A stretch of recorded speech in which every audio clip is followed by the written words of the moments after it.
Selamat pagi, senang sekali saya Rosmi Rahma kembali menjumpai Anda dalam program Redaksi 33. Kami akan menyajikan informasi penting untuk Anda dan berikut di antaranya. Bakal calon perseorangan di Pilkada Samarinda, pasangan Parawansa dengan Markus Tallo tertimpa masalah. Kali ini persoalan KTP dukungan yang diserahkan ke KPU untuk memenuhi persyaratannya. Ternyata ada KTP Komisioner Bawaslu yang terikut tanpa persetujuan pemiliknya. Perjalanan menuju Pilkada Samarinda yang ditempuh Parawansa Markus Tallo penuh tantangan. Tidak berhasil memenuhi syarat pada masa verifikasi tahap pertama, kini mereka juga tertimpa masalah. Bawaslu menemukan adanya KTP dukungan yang disetor ke KPU atas nama salah seorang komisioner Bawaslu. Temuan daripada Bawaslu yang pada saat dilakukan verifikasi administrasi di kantor KPU Samarinda, di mana diduga memang ada salah satu komisioner Samarinda Bawaslu Samarinda yang kemudian KTP-nya masuk di dalam Form B1 KWK dan juga masuk di Form B1 BA1 KWK ya.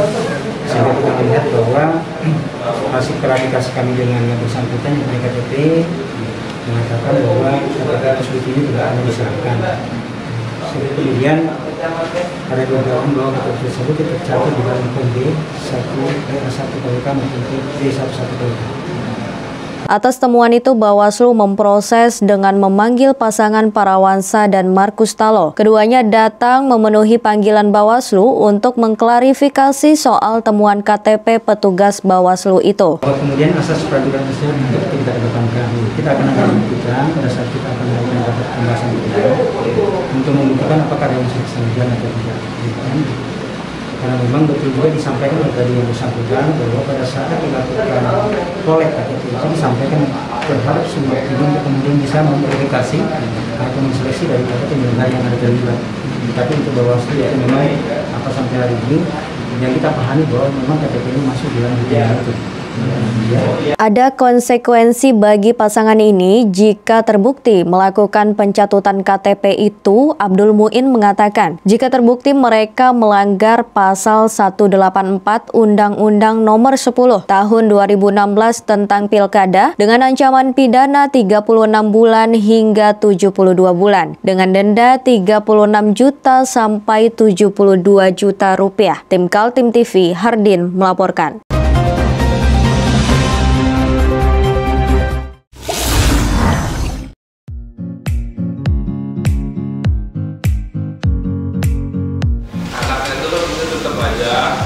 Cara mudah beriklan digital di Kaltim TV.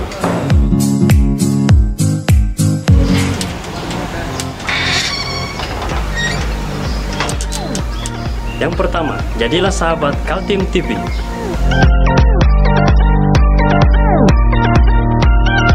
Dengan 1 juta rupiah, para sahabat mendapat 20 kali tayang di slot berita kamu.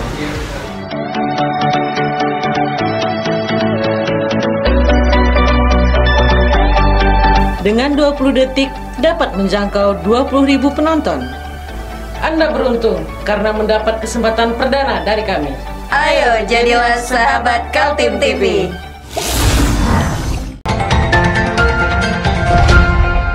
Diperiksa selama 30 menit oleh Bawaslu, Parawansa dan Markus Tallo mengakui tetap semangat melanjutkan babak kedua verifikasi faktual persyaratan KTP yang telah diserahkan ke KPU. Dari sekitar 46.000 KTP tambahan, pasangan ini masih optimis bisa lolos sebagai calon perseorangan. Parawansa dan Markus Tallo adalah pasangan yang masih berjuang maju dari calon perseorangan. Setelah tidak lolos dalam verifikasi faktual tahap pertama, pasangan ini tidak surut menyerah. Sekitar 46.000 KTP baru disetorkan lagi. Sayangnya Bawaslu menemukan ada KTP seorang komisioner Bawaslu masuk dalam rekap KTP yang disetorkan ke KPU. Karena si pemilik nama merasa tidak pernah dikonfirmasi tentang dukungan KTP, maka masalahnya jadi panas dan dibawa ke ranah penyelesaian masalah pilkada di Bawaslu. Temuan daripada Bawaslu yang pada saat dilakukan verifikasi administrasi di kantor KPU Samarinda, di di mana diduga memang ada salah satu komisioner Samarinda Bawaslu Samarinda yang kemudian KTP-nya masuk di dalam form D11 KWK dan juga masuk di form D1 BA1 KWK ya. Sehingga kita melihat bahwa hasil klarifikasi kami dengan yang bersangkutan yang punya KTP mengatakan bahwa KTP tersebut ini tidak akan diserahkan. Sehingga kemudian ada dugaan bahwa KTP tersebut tercatat di dalam form D1 BA1 KWK maupun D11 KWK. Menanggapi temuan Bawaslu, Markus Tallo mengakui sempitnya waktu yang disediakan bagi pasangan calon perseorangan dalam melengkapi persyaratan tambahan, membuat timnya tidak jeli lagi menyensor. Markus Tallo menolak dikatakan ada unsur kesengajaan. Terkait dengan untuk KTP dukungan perbaikan ini kan waktunya sudah sempit ya. Jadi memang kita sebar relawan di mana saja dia bisa mendapatkan KTP ya. Nah, setelah mereka dapatkan, dia kan cuma menyampaikan ya kalau dia masih sempat telepon saya, ini saya dapat sekian, saya langsung ke posko ya kan gitu. Ada berapa Pak jumlahnya yang dikumpulkan KTP? Ya, kan kemarin kan ada totalnya itu 46.000 lebih. 46.000.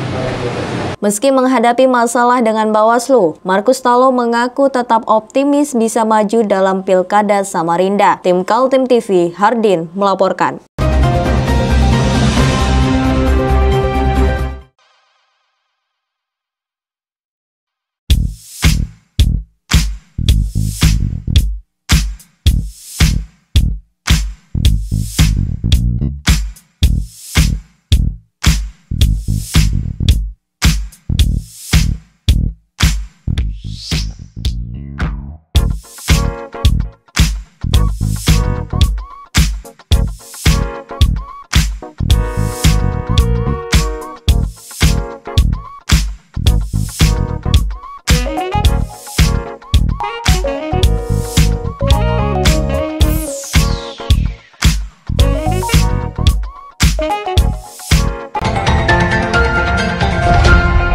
Puluhan pedagang pasar Sepinggan jalani rapid test yang digelar Pemkot Balikpapan dan gugus tugas COVID-19. 500 rapid test disiapkan khusus pedagang pasar dan keluarga. Puluhan pedagang pasar tradisional Sepinggan Balikpapan Selatan pada Kamis pagi menjalani rapid test. Rapid test digelar lantaran 2 pedagang pasar tradisional Sepinggan terkonfirmasi positif COVID-19 dan bahkan sudah meninggal dunia. Pemerintah Kota Balikpapan beserta Dinas Kesehatan Kota Balikpapan dan gugus tugas menyiapkan sebanyak 500 rapid test untuk para pedagang. Namun antusias pedagang yang ikut menjalani rapid test sangatlah minim. Saat ini sebagian pasar tradisional Sepinggan sudah melakukan penutupan toko miliknya sendiri lantaran khawatir saat akan terkena atau tertular virus COVID-19. Dinas Kesehatan sudah mempersiapkan 500 rapid test untuk dilakukan pada hari ini. Ini antusiasnya sudah mulai kelihatan nih Pak? Kenapa? Antusiasnya sudah mulai kelihatan? Iya. Saya pikir memang harus begitu karena kalau tidak kan yang kalau mempunyai dia sakit itu kan bukan dia sendiri yang sakit gitu, bisa saja menularkan orang lain. Jadi memang harus kita cepat deteksi supaya kalau memang dia terindikasi positif ya tentunya kita bisa langsung isolasi kan. Kalau enggak ya takutnya nanti bisa menulari yang lain. Pak, ini dilakukan di pasar Sepinggan karena ada ini Pak ya, terkonfirmasi positif Pak ya? Malah ada yang meninggal kan? Sudah ada meninggal Pak ya? Meninggal. Jadi kondisi pasar Pak? Buka atau gimana Pak? Sebenarnya belum ada penutupan? Ini kan sudah tutup itu. Tutup Pak ya? Iya. Sendiri Pak ya? Menutup sendiri? Tutup sendiri Pak ya? Sementara itu, pedagang yang mengikuti rapid test menilai baik untuk mengetahui lebih awal apakah tertular atau tidak dengan virus COVID-19. Rapid test hari ini? Bagus aja Mas. Antrian tidak terlalu panjang, cepat aja kok, kurang lebih 1 jam sudah selesai. Mas, tahu Mas di pasar Sepinggan ada yang terkonfirmasi positif? Ngerti informasinya? Ngerti ya? Ada yang meninggal? Ada. Nah, khawatir nggak? Ya sedikit khawatir Pak. Nah, kalau nerima hasilnya nanti misalkan reaktif gimana Mas? Ya enggak ada masalah. Enggak ada masalah ya? Enggak ada masalah kan. Yang jelas kan kita tahu status diri kita dulu. Yang lain bagaimana? Yang lain? Teman-temannya? Kurang paham, saya posisi Rinda jualan. Oh, Rinda jualan memang ya? Jualan memang. Para pedagang yang mengikuti rapid test ini juga dibagikan pelindung wajah secara gratis oleh gugus tugas untuk digunakan saat berjualan nantinya. Hasil rapid test akan diketahui 2 hari ke depan. Dari Balikpapan, Muhammad Idris, tim Kaltim TV.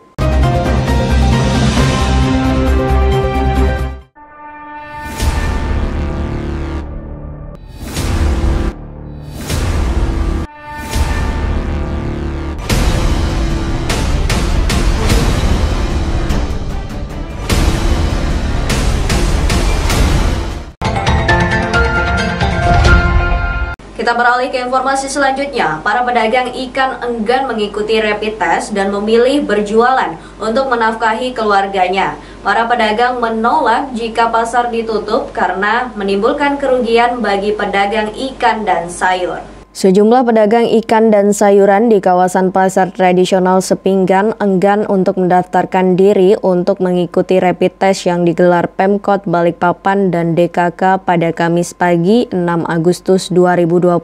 Para pedagang ikan menolak jika pasar tradisional Sepinggan ditutup selama 3 hari lantaran di pasar untuk mencari nafkah buat keluarga. Jika ditutup, pedagang ikan meminta ganti harga ikan yang sudah dibeli dari nelayan. Para pedagang menilai pedagang yang meninggal bukan karena virus COVID-19, namun karena sakit yang sudah menahun dideritanya. Dan juga keluarga yang dinyatakan positif COVID-19 masih berkeliaran bebas, tidak diisolasi oleh gugus tugas COVID-19.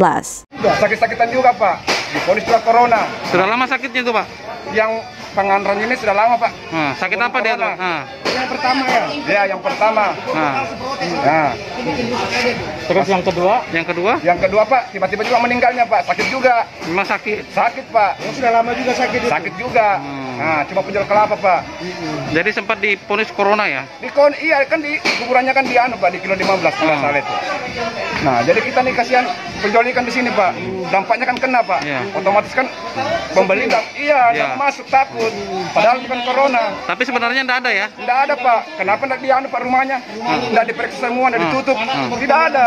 Berkeliaran semua anaknya. Apa itu corona, Pak? Berarti nggak percaya saya, Pak. Jadi tetap jualan aja ya? Apanya, Pak? Tetap jualan ya? Iya, jualan kita di sini, Pak. Apa mau dimakan kalau nggak jualan, Pak? Betul. Iya kan? Apalagi rencana pasar mau ditutup, dari mana jalannya? Nggak apa-apa lah, kalau pemerintah mau bayar semua ikannya orang ini, nggak apa-apa.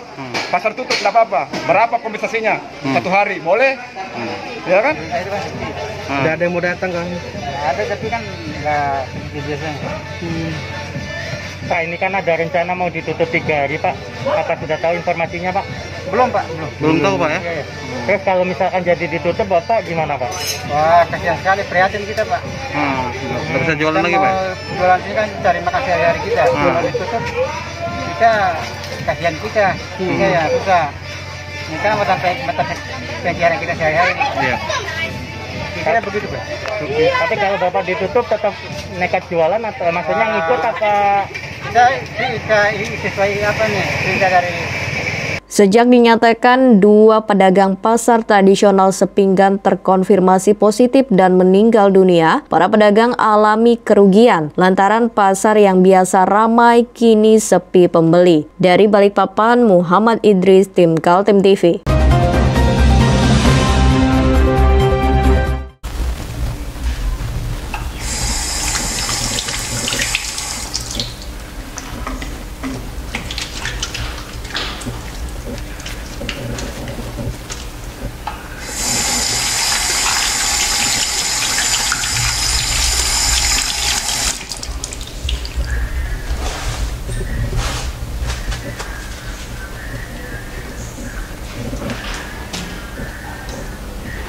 Meskipun di rumah saja, kita tetap selalu menjaga kesehatan, cuci tangan, menggunakan hand sanitizer.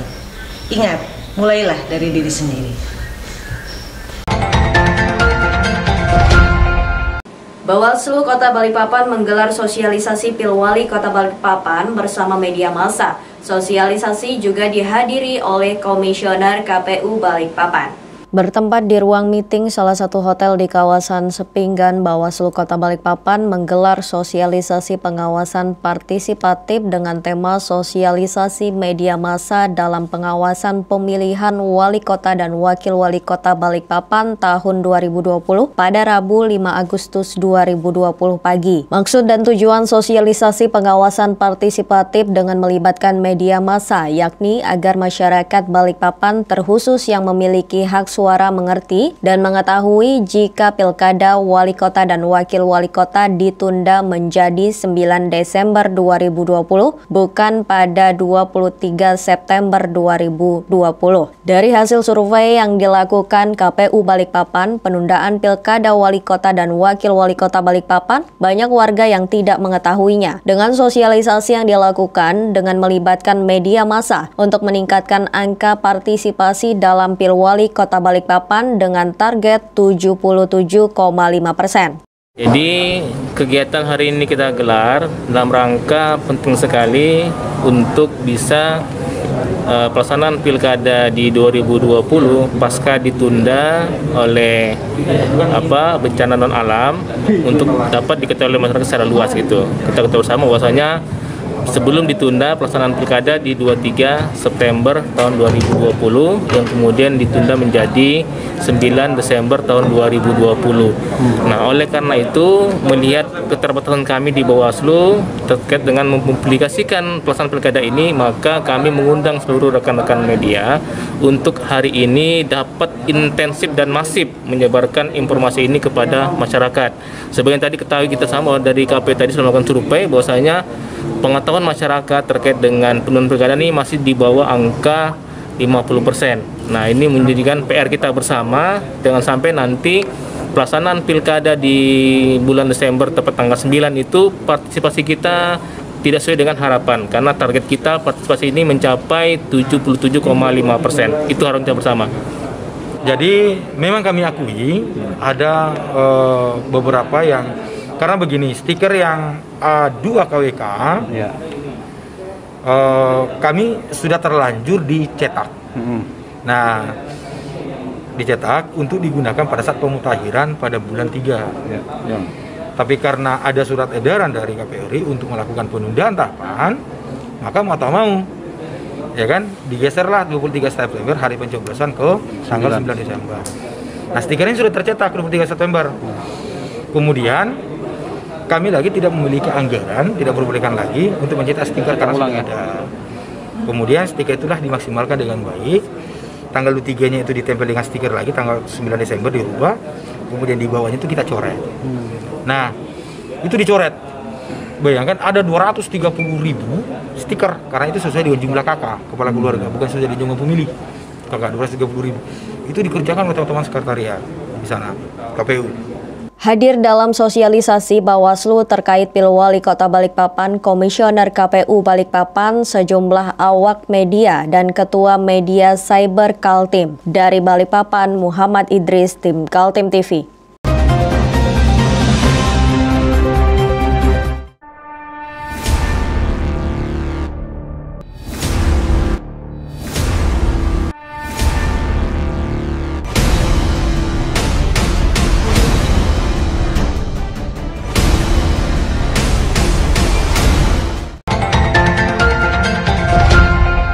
Pasangan Edi Damansyah dengan Randy Solihin semakin kencang setelah mengantongi dukungan dari 6 partai politik untuk maju dalam pilkada di Kutai Kartanegara. Partai Gerindra menjadi partai ke-6 yang mengusung pasangan ini.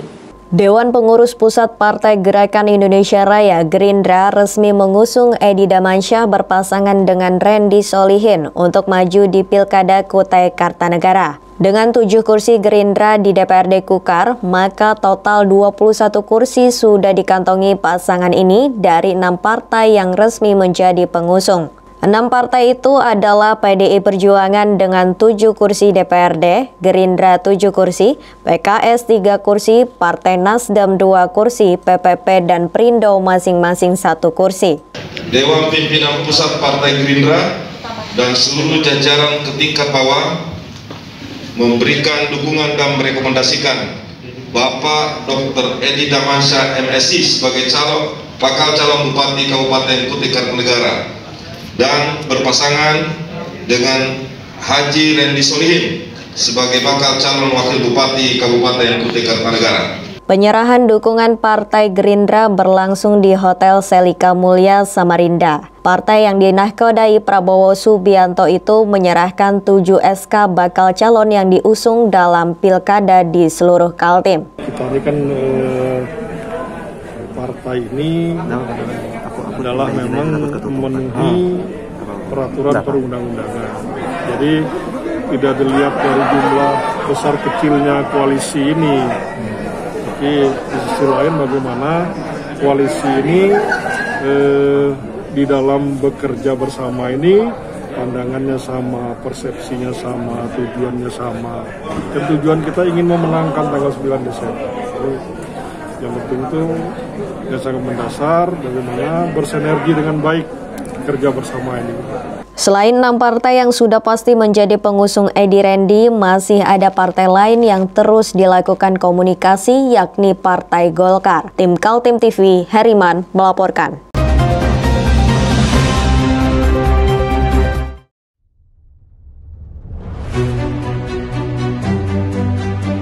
Hari ini kita ada kegiatan untuk membungkus sembako untuk dibagikan ke masyarakat yang membutuhkan karena COVID-19 ini.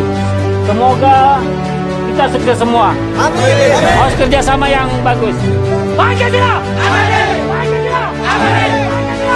Amin. Merdeka! Merdeka!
Seorang lelaki ditemukan terkelungkup meninggal dunia di dalam kamar. Polisi tidak menemukan tanda-tanda kekerasan, lantaran itu kemungkinan korban bernama Hamid Han meninggal dunia akibat serangan jantung. Warga Gang Poliwali 10C Jalan M. Said RT 46 Kelurahan Lok Bahu, Kecamatan Sungai Kunjang, Samarinda geger. Seorang lelaki yang dikenal selama ini tinggal menjaga rumah saudaranya yang berada di Bulungan ditemukan meninggal dunia dengan posisi tertelungkup. Penemuan mayat korban bernama Hamid Han Selasa siang. Menurut cerita dari warga, selama ini Hamid yang diketahui belum punya istri meski usianya memasuki senja 62 tahun. Dari KTP korban diketahui yang bersangkutan lahir Samarinda 25 Desember 1958. Penyakitnya kayaknya jantung. Oh gitu ya? Lambung kan dulu. Waktu itu mah akut. Sudah berapa lama Pak dia tinggal di sini? Kurang lebih 5 tahun. 5 tahun. Nyewa dia Pak ya? Tidak nyewa. Rumah keponakannya. Oh, ini rumah keponakannya dia. Keponakannya di Bulungan. Di Bulungan ya. Di Bulungan. Sudah menikah dia Pak? Belum. Dia udah punya istri, udah punya bujangan sampai sekarang. Yang menemukan tetangga sebelah, tapi habis itu kan dia ke rumah sakit tetangganya itu karena ada keluarganya sakit di rumah sakit. Kronologinya tetangga sendiri bagaimana dia ceritanya? Dia datang sendiri, pintu terbuka atau gimana? Atau dia ketok-ketok gitu nggak ada suara? Dia kan begini, air kecil. Dia ketok-ketok kan udah nyautin. Nah setelah diintip itu sudah kayak gitu dia nggak berani lagi masuk. Panggil saya sama warga, gitu kan? Kita juga nggak berani masuk. Datang dari Babinsa dari kelurahan masuk. Jam berapa? setengah satu. Jam berapa Pak? Tim Inavis yang datang ke lokasi juga tidak menemukan tanda-tanda kekerasan dalam tubuh Hamid. Dugaan kuat korban meninggal dunia karena ada serangan jantung. Setelah dilakukan pemeriksaan, mayat kemudian dikuburkan dengan menggunakan protokol COVID-19. Jadi ini ada info dari masyarakat bahwa di sini ada ditemukan mayat seorang laki-laki. Untuk namanya saya kurang tahu. Terus untuk masalah tanda kekerasan nggak ada. Diduga ini sering sakit jantung. Sudah punya sakit jantung. Pernah dirawat juga di rumah sakit. Tim Kaltim TV, Hardin melaporkan.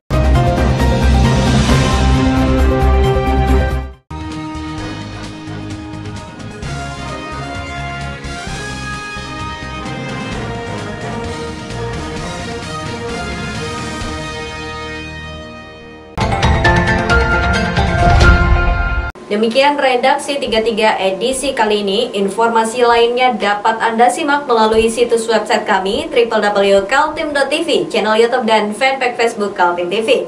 Saya Rosmi Rahma bersama kerabat kerja yang bertugas pamit undur diri. Selamat pagi, selamat beraktivitas dan sampai jumpa.